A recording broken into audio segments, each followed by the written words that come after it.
I'll show you guys something that was shot with this RED camera, mixed with phantom footage. Here, what we're promoting here is for the RED Bootcamp, a whole lesson for people to start from the beginning of, the history of the camera, why it's developed the way it's developed, the guts of it, meaning why it's a debayered chip and all that other things, and understand how that technology works to allow people like directors or cinematographers know how to use that tool. And we go also through a little bit of the competitors, being Sony, the F35, the F23, Dalsa, and all those other guys, so you can sort of make the right decision on your either purchase or your production to rent, because it is a great tool for a lot of things, but it's not the right tool for every job, of course. Then we do menu structures, so people can get used to using the camera. Depending how many students we have a certain amount of cameras, and then we go shoot, we go have fun. We shoot something, and then we come back at the end of the day and do a little bit of post. So it's a whole day class from 9 to 5. What else can I tell you about it? It's interesting. I get everything. I get from producers, directors, cinematographers, editors. Each time the class is different. There's a structure that we follow because we gotta teach you guys at least something. And it's very catered to groups.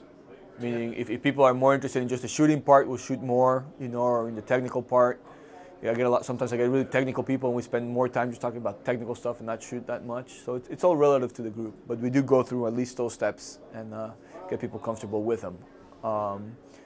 It's a very simple camera, but it can also be a very complex camera. So knowing your tool is a great thing on set. Like I said, those guys were looking at the book, and there's a lot of things that are not on the book. For example, I'll give you a really quick one. I had some girls from Australia come from a shoot, and they were like, "Oh, we like the camera. It's a great camera, but it kept powering down on us. We couldn't figure it out." And I'm like, "Well," I brought them over and I said, "Well, did you look at the back plate where the battery mounts? RED originally shipped a plate that was defective, so they rented a camera with a defective plate. It wasn't the equipment's fault. It wasn't the operator's fault. Just they didn't know to upgrade the plate.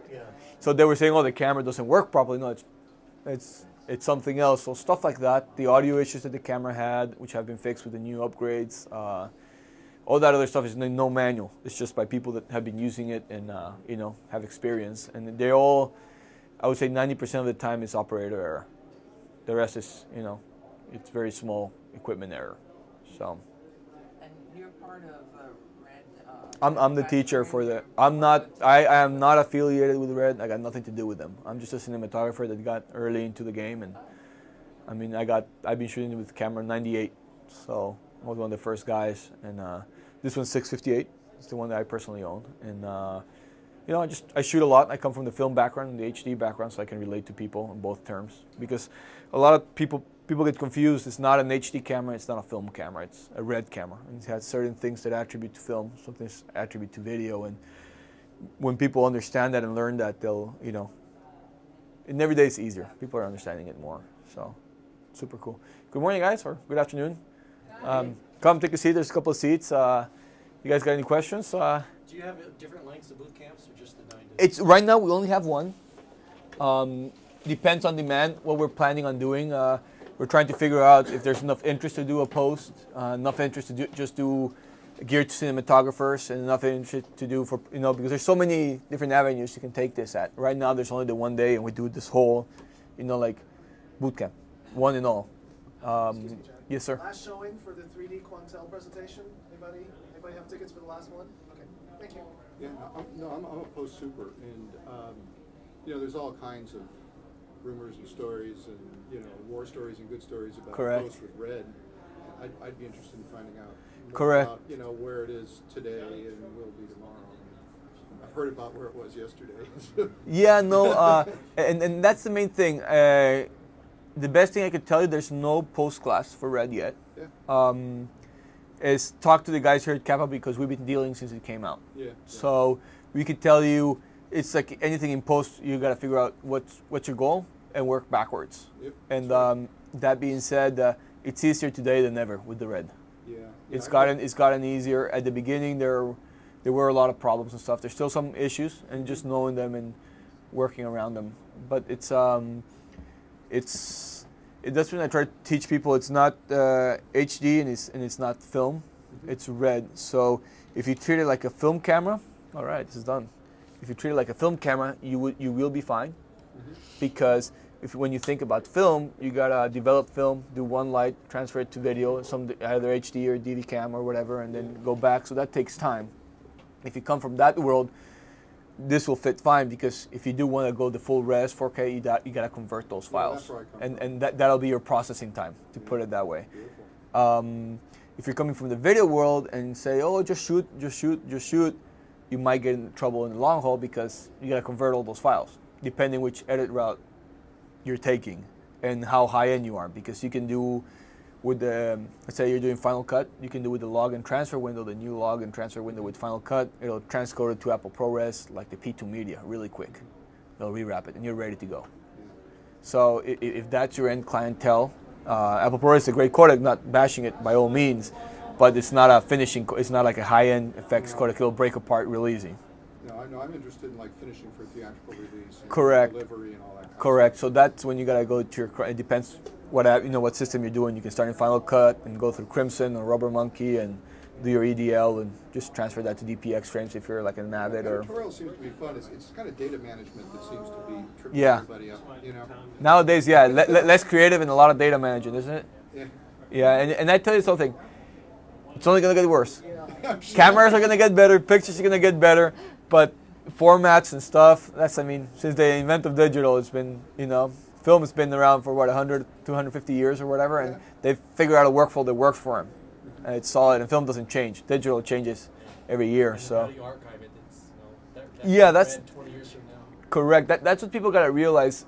It's hard drive, and that doesn't have to do with RED, it's just the nature of tapeless workflow. You gotta back it up, hard drives do fail, figure out a tape solution like an LTO tape. That'll be around in 20 years. Or it's just long archival. What a lot of companies are doing now, they're doing LTO tapes, but they're also buying the machine. And they put that in storage with the tapes. So let's say 30 years or 100 years from now, they want to get access to that LTO tape, they have the player to do it. Or even have the conversion out, LTO3 to LTO4. Correct, whatever it might be, but if somebody's doing heavy archiving, that's what they're doing. Like, well, I mean, it makes sense, and they have no problems on the end. And I mean, LT is proven to be long time, storage.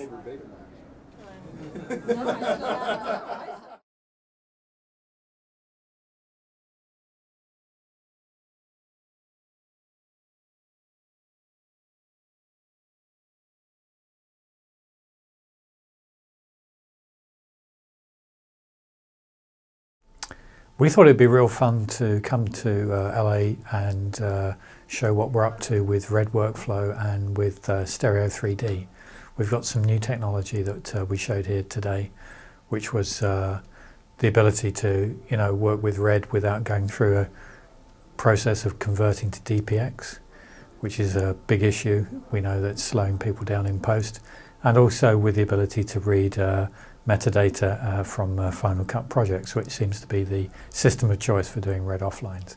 So combining the kind of Final Cut Pro integration that we have and the ability to work directly with RED footage, we were showing a workflow that we think is going to make things a lot easier for people and a lot faster. Seeing RED all over the world, I mean really, it just seems to be taking over the planet.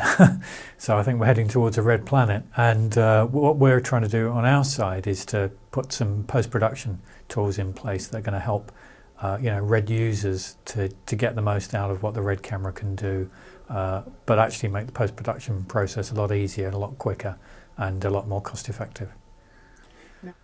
3D is kind of the big ticket in Los Angeles at the moment. I think that in the last 2 years we've gone from a position where 3D was kind of an interesting thing that a few people were talking about to something that everyone's talking about, and more recently the interest has moved from being just about doing 3D films to now doing 3D broadcasting. So what we wanted to do at the user group was to bring together some presentations with broadcasting in mind. I'm a regular contributor to the user group and I read lots of postings. I log in every day religiously and make sure that I'm up to date on what the user group's talking about. And I know there's been a lot of discussion about Stereo 3D on the user group, which we've been following, and we'd love to have a really thorough debate going about how Stereo 3D gets shot and then post-produced, and we think the RED use group would be